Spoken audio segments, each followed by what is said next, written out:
Hi guys, ಎಲ್ರಿಗೂ ನಮಸ್ಕಾರ. ಇವತ್ತು ನಾನು ಚಿಕ್ಕಲ್ಸಿನಕೆರೆ ಮದ್ದೂರಲ್ಲಿರೋ ಶ್ರೀ ಕ್ಷೇತ್ರ ಕಾಲಭೈರೇಶ್ವರ ಸ್ವಾಮಿ ದೇವಸ್ಥಾನಕ್ಕೆ ಹೋಗ್ತಾ ಇದೀವಿ. ಆನ್ ದ ವೇ ಟಿಫನ್ ಮಾಡಿಕೊಂಡು ನಾವು ದೇವಸ್ಥಾನದಲ್ಲಿ ತಲುಪಿದ್ವಿ. ಇದು ಫಸ್ಟ್ ವೈಶಿಷ್ಟ್ಯತೆ ಏನಂತ ಹೇಳ್ಬಿಡ್ತೀನಿ. ಇದು ಟಿವಿ ನೈನಲ್ಲಿ ಬಂದಿತ್ತು 18 ಇಯರ್ಸ್ ಬ್ಯಾಕು. ಇಲ್ಲಿನ ಶಕ್ತಿ, ಪವಾಡ, ನಂಬಿಕೆ ಎಲ್ಲಾನು ಟಿವಿ ನೈನಲ್ಲಿ ತೋರಿಸಿದ್ರು. ಸೊ ನಾವು ನಂಬಿ ಈ ದೇವಸ್ಥಾನಕ್ಕೆ ಹೋಗಿದ್ವಿ. ಇವತ್ತಿನವರೆಗೂ ನಮಗೆಲ್ಲಾನು ಒಳ್ಳೆಯದಾಗಿದೆ.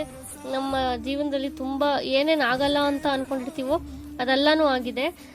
ಸೊ ನನಗೆ ತುಂಬ ಖುಷಿ ಈ ದೇವಸ್ಥಾನಕ್ಕೆ ಹೋಗೋಕ್ಕೆ. ಮುಂಚೆ ಈ ದೇವಸ್ಥಾನ ಹಿಂಗಿರಲಿಲ್ಲ, ಬೇರೆ ಮೂಲ ವಿಗ್ರಹ ಇತ್ತು. ಬಟ್ ಇವಾಗ ಹೊಸ್ದಾಗಿ ಅದನ್ನು ಮಾಡಿದ್ದಾರೆ. ಬಟ್ ಇವಾಗ್ಲೂ ಮೂಲ ದೇವರಿಗೆ ಸೇವೆನ ಸಲ್ಲಿಸ್ತಿದ್ದಾರೆ. ಇದು ಆಲ್ಮೋಸ್ಟ್ ಆದಿಚುಂಚನಗಿರಿ ಥರ ರೀಬಿಲ್ಡ್.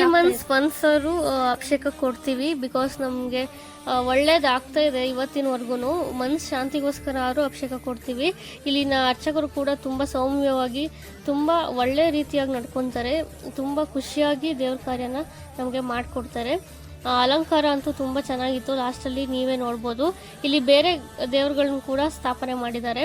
ಇಲ್ಲಿ ಇನ್ನೊಂದು ಏನಂತಂದರೆ, ಹಿಂದೆಗಡೆ ಕೆರೆ ಇದೆ. ಇಲ್ಲಿ ಕಡಲೆಕಾಯಿ ಎಲ್ಲ ಮಾಡಿಕೊಡ್ತಾರೆ. ಆ ಕಡಲೆಕಾಯಿನ ಬಿಡೋದಕ್ಕೆ ಆ ಕೆರೆನ ಯೂಸ್ ಮಾಡ್ಕೊತಾರೆ. ಆಮೇಲೆ ನಾನು ಇಲ್ಲಿಯೂ ಬಿದೋಗ್ಬಿಡ್ತಿದ್ದೆ, ಬಟ್ ದೇವ್ರ ದಯದಿಂದ ಏನೂ ಆಗಿಲ್ಲ. ಇಲ್ಲಿ ಫಸ್ಟಿಂದನೂ ಬಸವ ಸ್ವಾಮಿ ಸೇವೆನ ಸಲ್ಲಿಸ್ಕೊಂಡು ಬಂದಿದ್ದಾರೆ ದೇವ್ರಿಗೆ.